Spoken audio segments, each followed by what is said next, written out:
Yeah, thank you for tuning in. It's more than a podcast. Inexhaustible episodes, God's vast. Glorify him as we broadcast the Lord's grace and God's wrath. More serious than a bomb blast. Full disclosure inside the title. No surprises, simply put, guys with Bibles, yeah. Just some regular, reborn, reformed cats. If it's in the Bible, then they're gonna speak on that. Cause the scripture is the final word. Okay. Competing ideas, quite absurd. Of this you can be quite assured. Yeah. We were lost in the darkness of night, immersed in sin. But then the light emerged. It was the Son of God, divine Christ, that shines light. The word in Genesis that assigned life in hindsight. And was revealed through the prophets and apostles. We magnify and expound on the power of the gospel. Yeah. You are listening to Guys with Bibles, studying scripture, discussing doctrine, glorifying God, with your hosts, Sean, Scott, and Lee. Hey everybody, this is Guys with Bibles. I'm Scott. I'm Sean. And I'm Lee. And today we got Chad Bird with us on the podcast. We're going to be talking about law and gospel. Hey Chad, go ahead and introduce yourself. Hey, everybody. Yeah, Chad Bird. Great to be on the podcast with you guys. I've really been looking forward to this. It's going to be a good and fruitful discussion, I bet. We've been very excited to make this happen.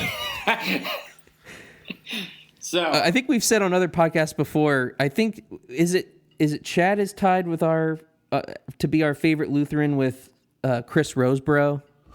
Have we said that before? Yeah. Or did he rise to the number one spot? I think he may be number one at this point. That's a pretty good person to be tied with. I'll be tied with Chris any day. He's a great guy. Has me questioning whether I'm a Baptist or Lutheran or not. It's actually my life's ambition. I didn't realize it was coming through so clearly, but yeah, that's what it's all about. I'm like, man, I agree. Oh shoot. But yeah, before we start going, Chad, if you want to tell us a little bit about your own podcasting ventures and your upcoming book that's coming out. Yeah, sure. Yeah, I guess for the last, maybe it's been 3 years now, my friend Dan Price and I have been doing the podcast 40 Minutes in the Old Testament, in which we work our way basically chapter by chapter through the scriptures. And we have reached, I know it's been 3 years, you think it would be farther, but we're actually in Deuteronomy now. So right. We're working our way pretty slowly through the Old Testament. Yeah, but I mean, it's been a great discussion. I've learned a lot, and hopefully everybody else has learned quite a bit too. It's just been a great journey for the two of us and for all of our listeners. So that's 40 Minutes in the Old Testament. You can find that on wherever you get your regular podcast. And then I have a book coming out, actually came out a couple weeks ago. It's called Upside Down Spirituality, The 9 Essential Failures of a Faithful Life, in which I approach things basically the way I approach almost everything in my writings, and that is from the perspective of the theology of the cross, in which God hides himself in his opposite. He's always wrapping himself in that which does not seem very godlike. So I tackle what I consider to be 9 essential failures of a faithful life. That is, failures from the perspective of the world, but in God's kingdom, they're actually right side up. They're successes in God's eyes. So if you're interested in a new read, then check that out. Yeah, definitely. Excellent. It should be here soon, shortly. But another good book of yours is The Night Drive. Night Driving. Yeah, Night Driving, which is great. That was probably one of the phenomenal books of yours. Thank you. That was my first one to come out, kind of what some people have called a spiritual autobiography. And I guess that's accurate, really written for someone who's blown up their life and are wondering if there's a future. I've walked that road, so that's kind of my story and encouragement to those who might be in the middle of their own journey through that darkness. Right, and I really like how you engage in the book, how real you are with the authenticity. Reader. Yeah, you're just in tune with, this is what you're probably going through. This is what you're probably saying. God, where the hell are you? It's stuff. I mean, it's great. I'm like, wow, this is everything every person in America and the world has ever said and wondered when their life's in ruins. Yeah, that raw and honest language was what I found in the Psalms. It was really the Psalms where I found what I call the language of the languishing, that vocabulary that you didn't learn in Sunday school. Definitely not in Sunday school. Prim and proper prayers are really not found in the Book of Psalms. There's a lot of pretty earthy stuff there. So but it helped me because it gave me the way that I could speak to God in a way that seemed actually transparent and real and honest, and so it was kind of the Psalms that became the pattern for the rest of the book. Right. I think that kind of stuff is so necessary because there's so much posturing and corny messaging that goes on in broader evangelicalism, I guess I would say today, and we need to return to authenticity and real struggle, real search for God, real connection with God, and to put that as plainly as possible.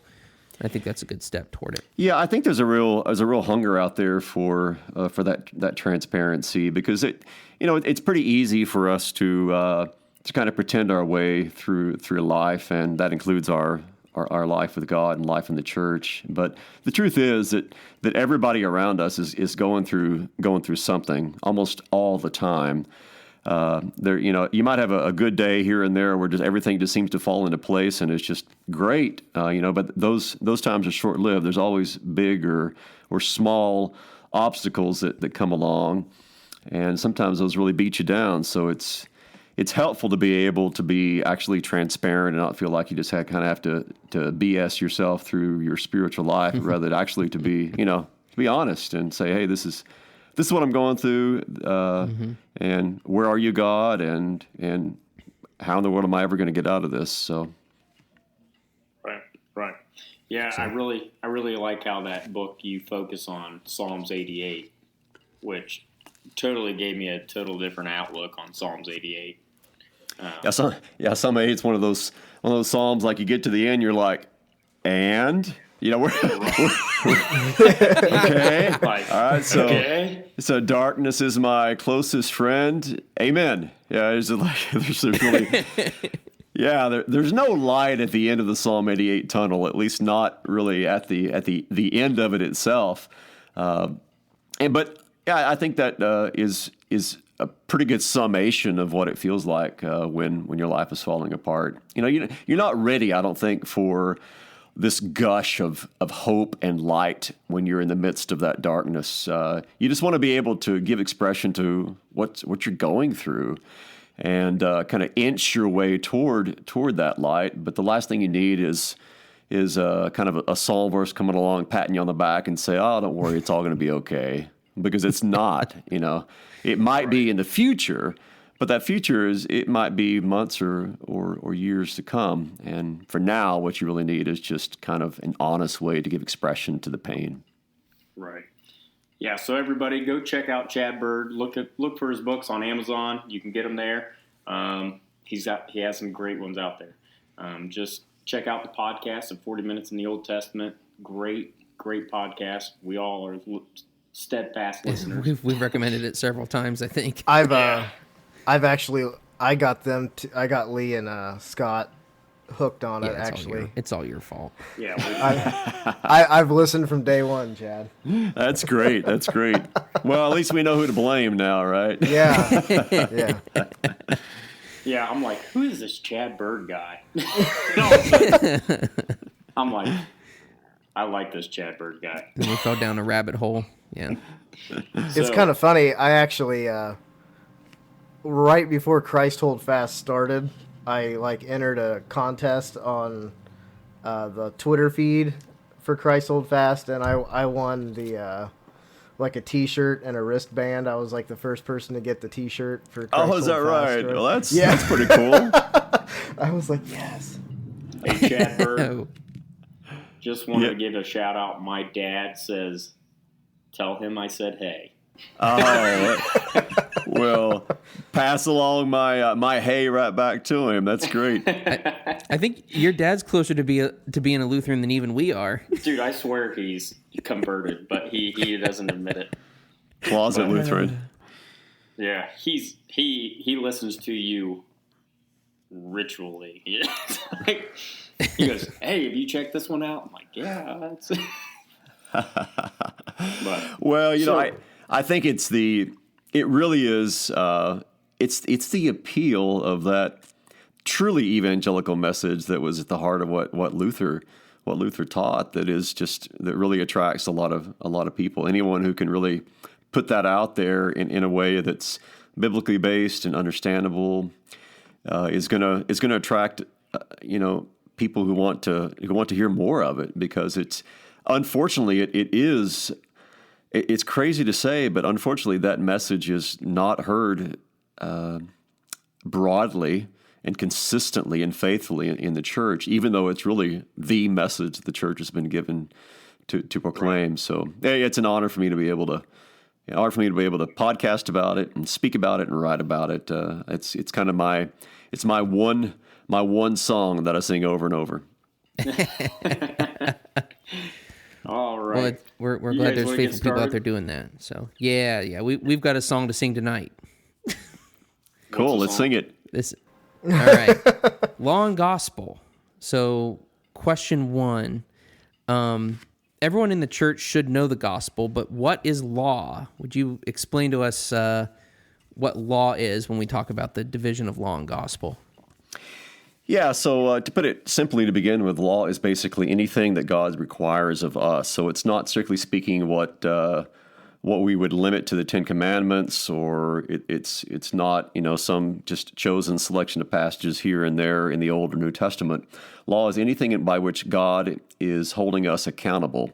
And it's not just actions, it's words, it's also the intentions of the heart. So the law is basically God saying to us, you should do this, you must do this, you ought to do this. So that is, simply put, what the law is. And the law basically is always requiring something of us. So do this, don't do that. Think this, don't think that. Desire this, don't desire that. So the focus is always upon us. The focus is always upon something being asked of us to do or not to do. And because that's the case, then we know the law very well, generally speaking, because that is the context in which we live and work and have relationships 24/7. I mean, it doesn't matter what your job is or what kind of relationship you're in or what kind of social context that you're in. There's always shoulds and musts and ought tos that surround us. I mean, this is the ocean in which we swim.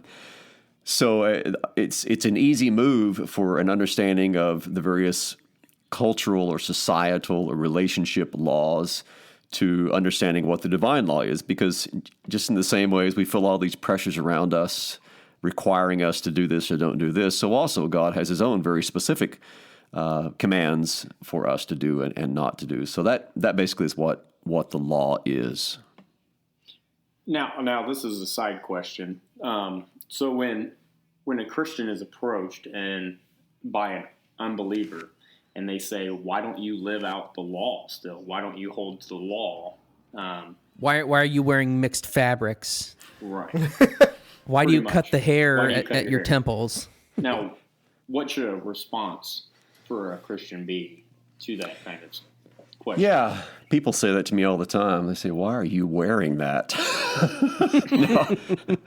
That's what my wife says. I get that a lot too. Yeah, that's exactly why I let my wife choose all my clothing now, because I can't match anything to save my life. Me either.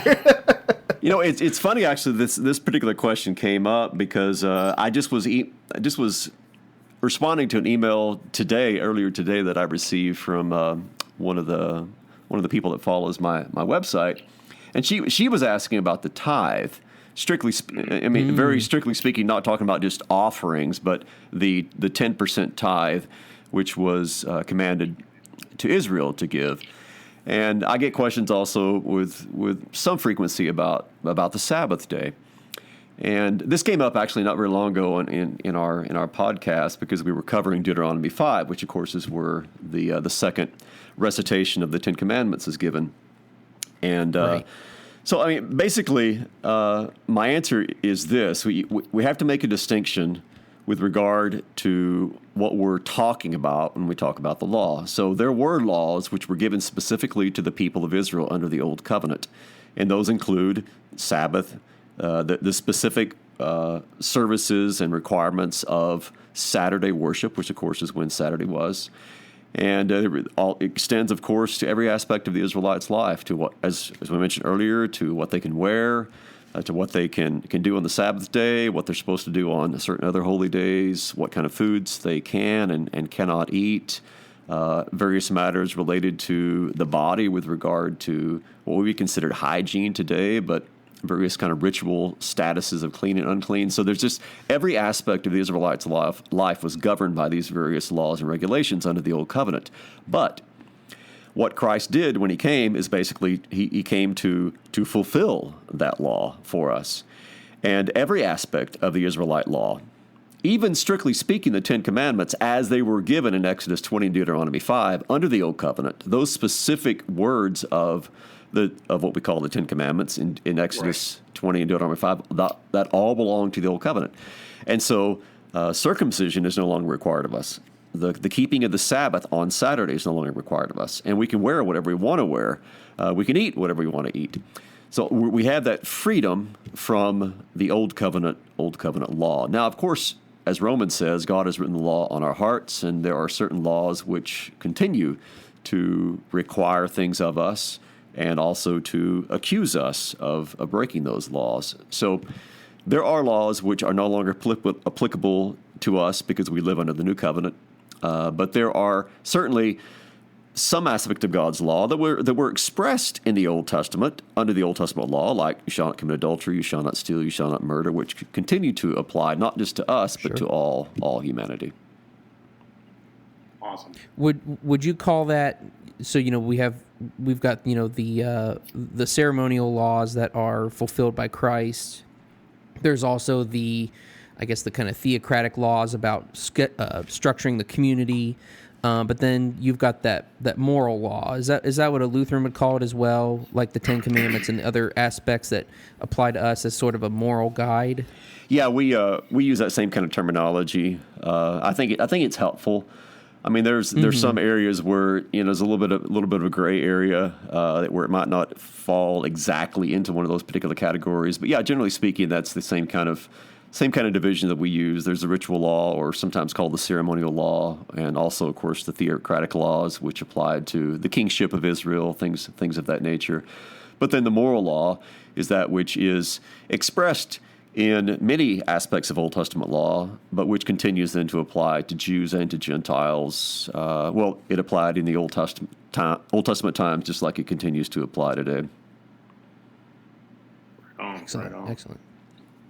Question 2, then. Moving on. So why can't we just preach law to everyone and make them live better? Yeah. Well, wouldn't that be nice if that actually It's what worked? a lot of churches try to do, I think. Yeah, it actually is. I mean, that, and the sad irony of that is if you really want to make people worse, preach only law to them. Yeah. I mean, that is like the surefire way to make people far worse. Absolutely. It's like you tell people, don't do this, or you tell your kid, don't touch that, it's hot. What do? The very first thing is they touch it. Yeah, that's exactly what I was going to say. Any parent knows this instinctively, right?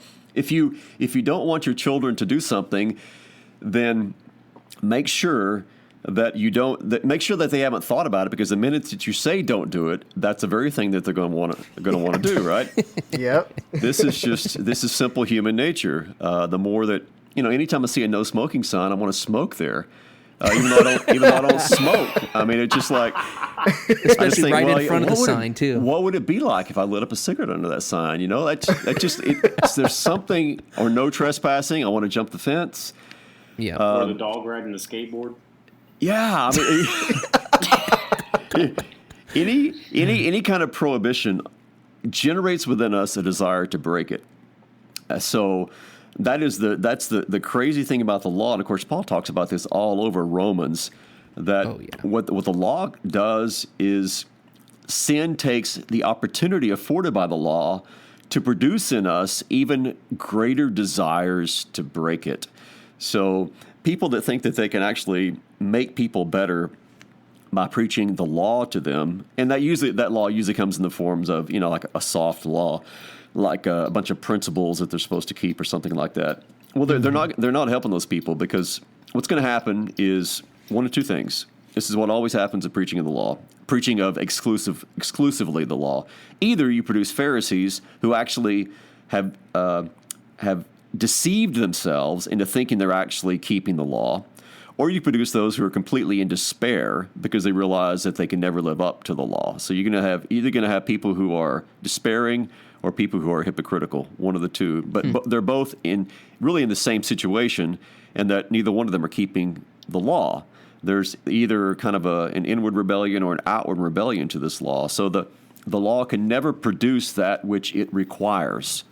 So it requires righteousness, it requires perfection, it requires all of these things of us that God demands of us, and yet it not only can it not produce those in us, it actually produces often the very opposite of that. Right. And you see a lot of that the Pharisaical kind of preening in a lot of the very legalistic churches. I know in our area here in rural Ohio, we have several congregations in our area that are very much law-based like that, and a lot of the laws have to do with manner of dress, so that when you go in the community, it's very obvious I belong to this congregation because of how I dress. And there's a prideful attitude that comes with that appearance, and therefore the spiritual significance that they've tied to it. Well, I appear this way because I'm holy, because I belong to this church, and only people who go to my church are going to heaven anyway, so I'm that much above everyone else, kind of a thing. And it's incredibly destructive, and also it doesn't match up to the witness that a Christian has, a true Christian has. There's no humility there. That's a great example, and I think in different contexts that could be exemplified in different ways, because every area of the country has its own kind of religiosity. I mean, we have our religiosity down here in Texas, where I live, and I'm sure that California or Tennessee or Florida or Michigan, I mean, they all have their ways in which a person is known for being religious. As that might be expressed externally through the keeping of certain human traditions, whatever those might be. What I encounter a lot is actually people on the opposite side of that, people who have been burned out because of the legalism to which they've been exposed, maybe growing up, and they finally come to the point where they are honest with themselves and realize, there's no way that I can live up to this, and so I'm just going to leave. So that's another sad effect of the preaching of the law, is that very often it just drives people away once they are honest with themselves about their inability to keep it. And it's a terrible thing, because the law is always supposed to be a servant of the gospel. The law is supposed to drive us to the point of being at the end of ourselves, in order that at the end of ourselves we might find Christ, who has fulfilled the law for us, forgives us all our sins, and gives us his own active righteousness, so that we are clothed in his perfection. That's what the goal of the law is to bring us to the realization of our need of Christ and everything that he provides for us in his own keeping of the law in our stead. Right. It's almost like you've talked about this before, because you've led very nicely into our next question, which is, what is the gospel? I was going to say what is the gospel, and why should we keep hearing it as we grow in the faith? Gospel literally means good news. So anything that claims to be gospel, which is not good news, is not gospel. I mean, that's kind of a standard rule of thumb. Sometimes you'll hear gospel used in a very backwards, twisted sort of way, in which the gospel becomes something else that you have to do. Well, the gospel is never something that you have to do, because the gospel is good news, because it's everything that God in Christ has accomplished for us. And so, strictly speaking, the gospel is always focused upon the work of Christ on our behalf. And in its totality, that includes, of course, his incarnation, his taking on our human nature, the Word becoming flesh. It also includes his active obedience, his keeping of the law in our stead. It includes his suffering in order to atone for our sins, and his resurrection and ascension to the right hand. All of this, from the moment of his conception to the moment of his glorification, is part of the gospel, because he did all this. He went through all the stages of life because we ourselves go through all the stages of life. He kept all the laws because we break all the laws.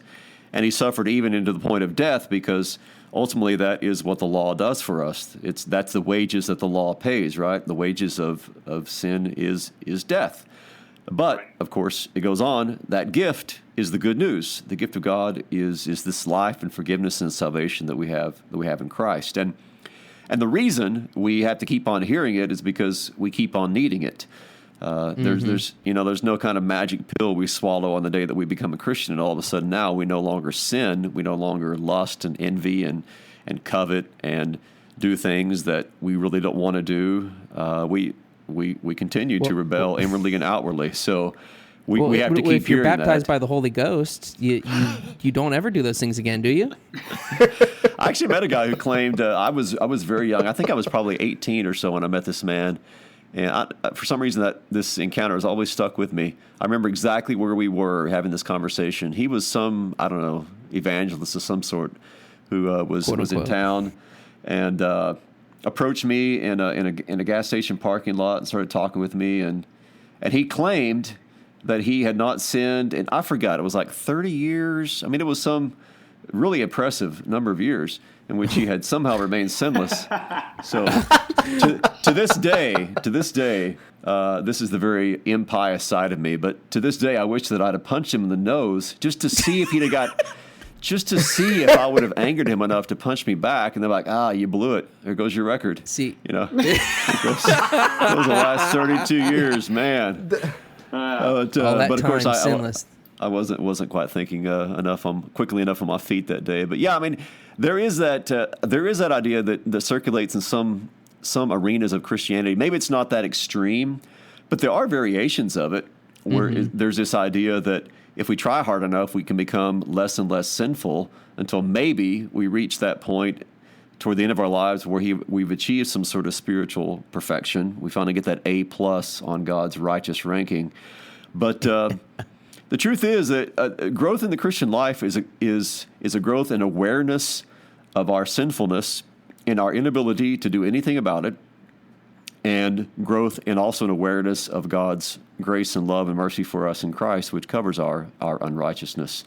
So that's the way I like to think of growth. It's a growth in awareness of just how bad we are and just how good God is. And so, I mean, if the crazy part of that is if that is happening, then it's sort of there's a dark and a bright side to that, because the dark side is, man, the better we get to know ourselves, the more frightening we become. I mean, I think I know a fair amount of the evil of which I am capable, but to think that there's a whole lot in me that I am not even aware of is frightening. Right. But then that's why we have to keep hearing about, you also cannot plumb the depths of the love of God. So you can't plumb the depths of the gospel, and that's why we have to keep hearing it over and over. Yeah, I don't understand how you could make an argument that you even can grow in the faith by growing past the gospel, because I don't see how the gospel is the foundation. You know, it's the power of God for salvation to everyone who believes. And if you think that you've outgrown that power and that the gospel itself could be spiritual milk, when everything's built on top of that, if you're not being reminded of the timeless power of the gospel, I don't see how you even could grow in your sanctification. Because, like you said, it returns you to the ground of how good God is and how terrible you are, and the enormity of His grace to us. Yeah, that's exactly right. I mean, there is no growth apart from the gospel, because the law is not going to grow us. The law is going to beat us down. It's going to reveal just the opposite, right? Only the gospel is actually going to be that kind of growth, because in the gospel is the power of God and the work of the Spirit to bring about our our deeper and deeper inclusion into the life of Christ. When you were talking, I was thinking that this is the Galatian heresy. It's just repeated ad nauseum in the life of the church. Over and over, we have Galatians happening. People begin with the gospel, and then they go right back to the law. And you almost hear that exact language. It's crazy talk to me that some of the things that you'll hear in churches where, you become a Christian. Okay, that's great. You hear the gospel. That's great. And now we're going to hand you a list of all the things that you need to do in order to, be a true Christian. Well, that's doing nothing but putting the Bible in reverse and taking us back to the foot of Mount Sinai. It's just right. And that's what Paul was raging mad when he wrote Galatians. I guarantee he wrote that whole epistle red-faced because of what was happening in this church. I mean, all caps. Yeah, his blood pressure is as high as Sean's. Yeah, it's like, when somebody posts on Facebook and it's all caps, like they're screaming. That was probably like Paul. It's like the Galatians get this epistle, this parchment, and they're like, it's all in caps, And if there were no write this down. Yeah, there were no exclamation points in Greek, but if there had been, it'd been like one after every sentence in Galatians. Yeah, it's funny that you brought up Galatians because I've recently dove into Martin Luther's commentary on Galatians, which is incredible. I mean, in your quest to becoming a Lutheran, which is here's the funny thing. So I've read Calvin's commentary on Galatians, and I love it.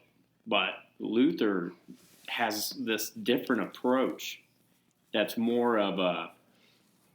He shows you the grace of God, but then he beats you one time with the law and brings it all back around. And he's like, are you not getting it? It's like, okay, I'm liking this.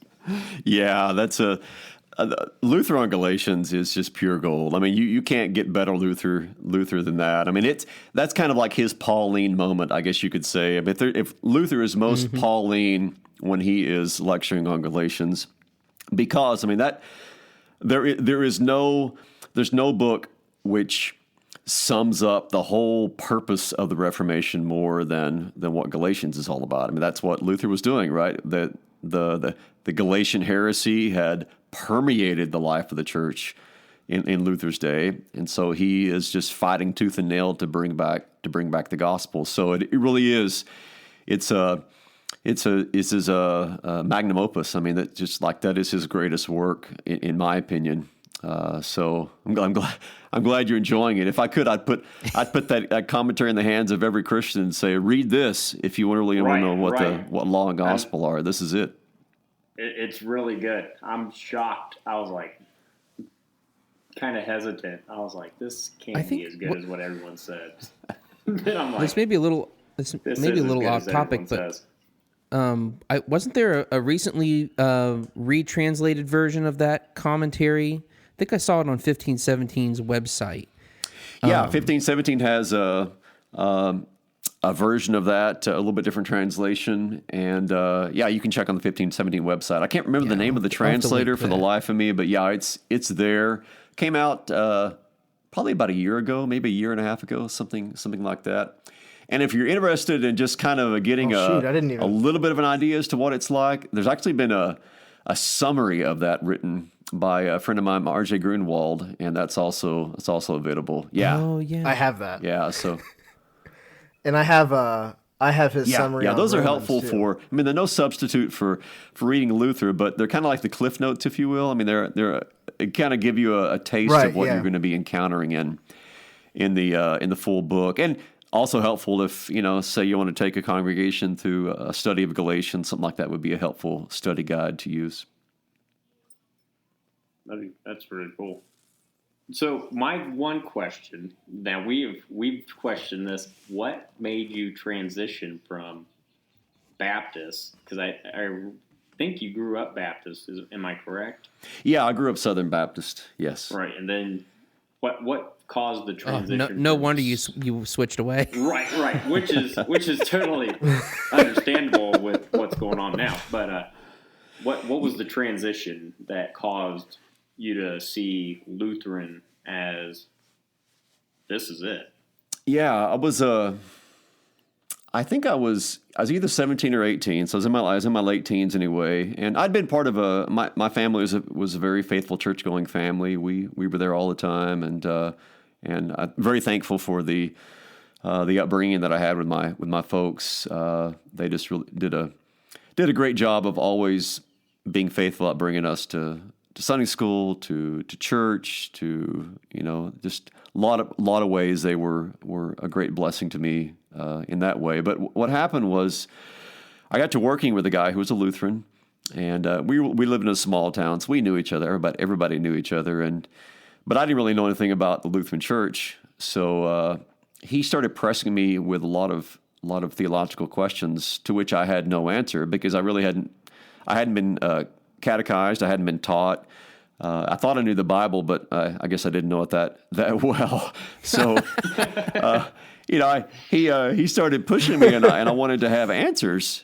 So I started digging into the Scriptures, started thinking a little bit more theologically, and long story short, I ended up attending a class at his church just in order so I could find out more. I had no intentions whatsoever in becoming a Lutheran. And I did not at the end of that class. I continued to struggle with a lot of things related especially to issues revolving around baptism.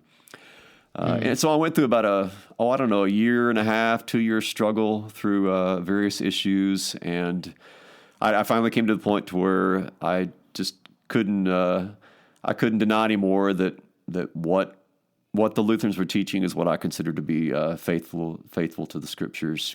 And so I made the transition at that point. There were a lot of things that were hard for me at first, but some things started to click.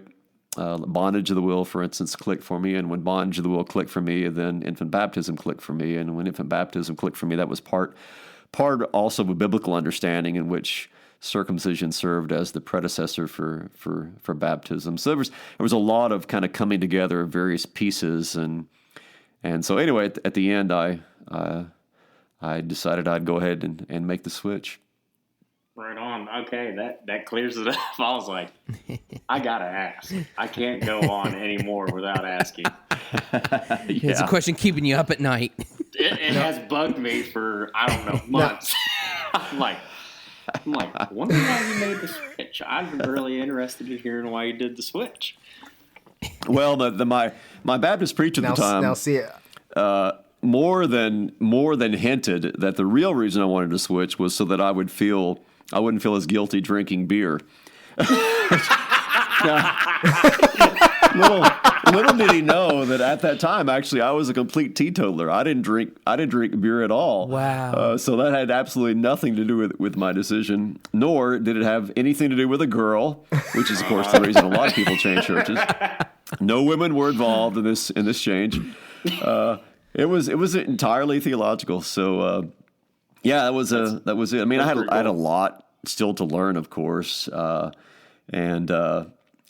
I'm extremely thankful for my upbringing because I don't think we can ever kind of get that theology from our younger years completely out of our system. It's kind of part of our spiritual DNA. And one of the things that I really cherish about my upbringing in the Baptist church is because the Bible is central. You study the Scriptures over and over and over. And unfortunately, that is not always it's not as if Lutherans deny that, but practically speaking, what happens is very often kind of systematic theology overshadows biblical theology.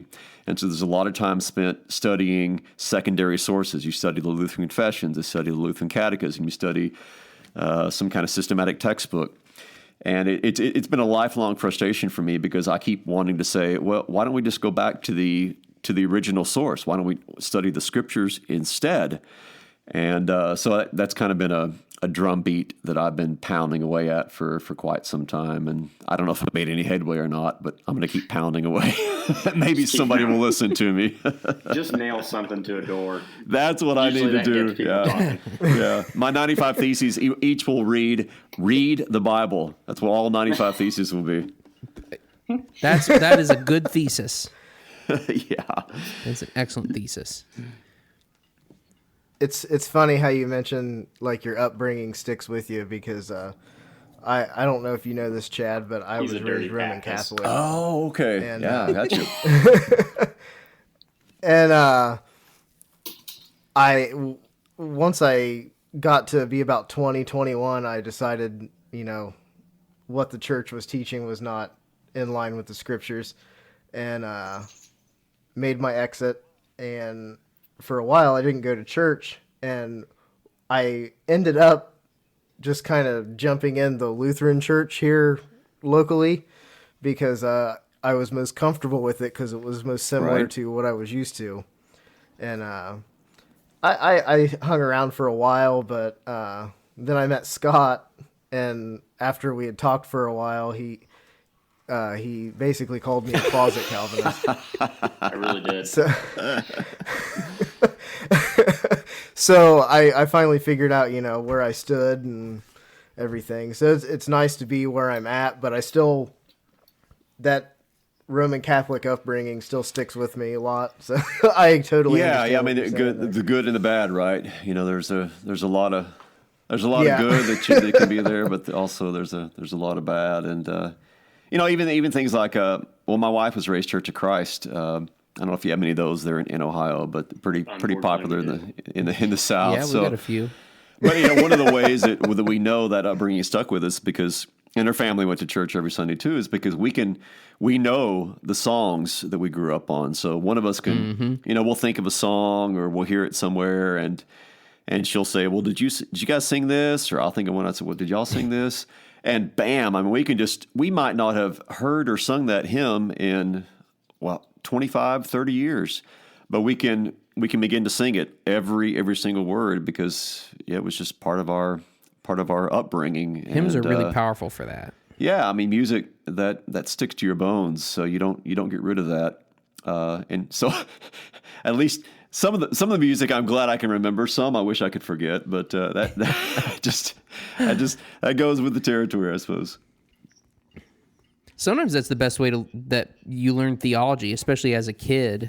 Sometimes even if you grow up in a church that maybe is not very theologically sound and the sermons are not a great representation of Christian theology, but if you're singing the good hymns with good, solid theological content, and those lyrics really do stay with you for a long, long time. I mean, there's even people suffering with dementia who, after they've lost the ability to speak, will still sing church music that they heard when they were children, and that's the only speech that ever comes out of their mouth.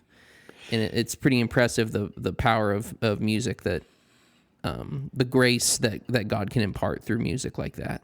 Yeah, I couldn't agree more. And I've had similar situations where I'm visiting someone maybe they're in a nursing home or some situation where they're elderly and maybe they've lost some of the mental capacity, but you begin saying the Lord's Prayer, or you begin saying Psalm 23, you start singing a familiar part of a hymn or a liturgy, and I mean they're right there with you. They know it word for word. They might not be able to tell you what they had for breakfast, or maybe even who their children are, but they know this music.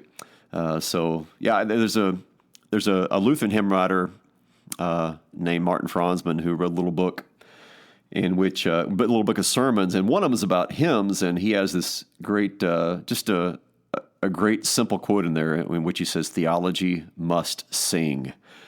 And that's what happens throughout the history of the church. That's why we have the Psalms at the center of the Scriptures, and that's why the Psalms are quoted more than any other Old Testament book in the New Testament, because here you have theology set to music, and so it becomes more. It's beautiful that way. It elevates the prose, and it also then makes those words stick in our minds and hearts. Well, do you have time for one more question? Yeah, you bet. Good. Okay. Well, Sean, did you have any burning questions? I was just going to ask question 4. Yeah, go for it if you want. I'll read it. All right. Okay, Chad. So why don't Lutherans preach for a half hour or 40 minutes like Baptists do? Well, the practical answer is because after about 20 minutes, everybody would completely check out. After 30 minutes, there would be an Israelite rebellion. And after 45 minutes, the stones would probably start to fly. No, I have a really funny story after you're done with your answer. I mean, I do think that that over time that the sermon length has dwindled. I've read that Luther preached for forever. He just would go on, and people would listen. Part of it really is determined by that to which we are accustomed. Because I've been in churches where a preacher goes on for 45 minutes and everybody's fine. They sit there and listen to it the whole time. And I've even this is the strange thing. I mean, I've taught classes or given lectures that are 30, 45 minutes long, and I hold the attention of the audience. But you change situations, and you put me in a pulpit and you put them in a church, and I start preaching a sermon and I go over 15, 20 minutes and I lose them. So it's really a psychological type thing. Well, think it's whatever people are accustomed to. That just kind of is what they expect. It is a. I mean, I would like two changes to happen in most Lutheran preaching, and these really would go hand in glove with what you're asking. One, I wish that Lutheran preaching were more textually connected. Very often, what happens is there's a little theological idea in the text, and that gets lifted out of its context, and then a kind of a systematic or practical kind of sermon is built around that, and the text itself is ignored. But what I'd like to see is more textual preaching where they're actually working their way through the text, so they're working their way through the broader context. And when it's done that way, I think that it would be much easier to preach for a longer period of time and actually keep people's attention. Because I've discovered there's actually a thirst for people out there to learn about the Scriptures, but for some reason there's a lot of, at least pastors in my circles, that don't do that. And I don't know if it's because they themselves have lost interest in the Scriptures or don't feel adequate to the task. I really don't know what the problem is, but those are the two changes that I wish would occur, and they would go hand in glove. Maybe this is another 1517 plug, I guess, but I really enjoy the You Are Forgiven podcast, which is it's basically just, I believe, the sermons from 3 or 4 different California-based Lutheran pastors. And even though they are short episodes, but I do like the aspect where, this is kind of what you were saying, Chad, where you do have just a small section in the gospel text, and there's one main idea that does get lifted out of there, and within 15 minutes they kind of hammer away at that and really kind of drive that one point home, which I benefit from that.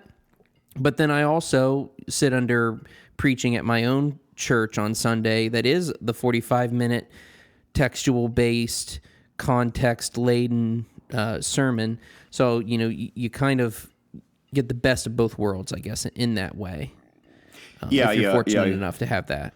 Right, you do. I mean, you certainly have an advantage there because you do get the best of both worlds. But if you didn't have that other side, then you probably would be hungering for something that is a little bit more Bible, actually, and just less just theology.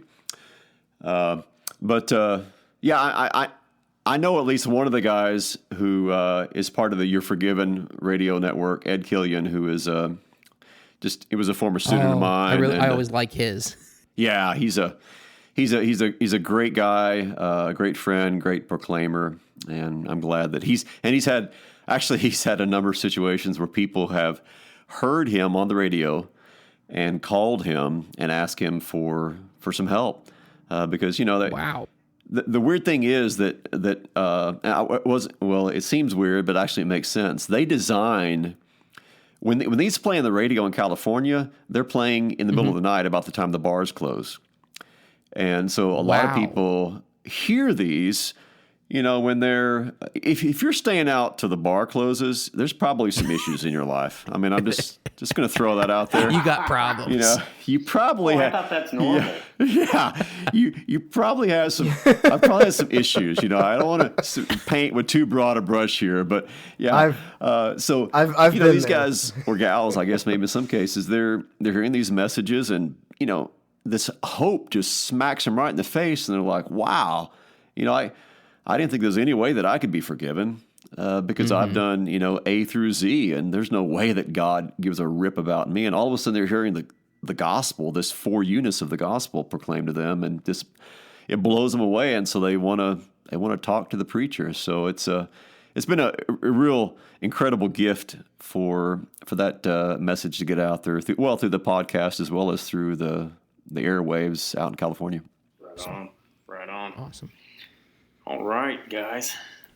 I think that wraps it up. Lee, you want to close us out? Sure will. All right. Well, anyone can find us at our website, guyswithbibles.com. There you will find our blog content. You can also listen to the audio of our podcast there on the podcast page. But do go and search for us in iTunes or Google Play or the podcatcher of your choice. We will be there. And then also check us out on social media. Send an invite or send a request to the Facebook page. We'll get you added in there and in the conversation. Also check us out on Twitter and Instagram, both at the handle at Guys with Bibles. And you can also email us directly at guyswbibles@gmail.com. And our immense thanks to Chad Bird for coming on with us today and having this great conversation. It was every bit as fruitful as I think we all hoped it would be. So, well, good.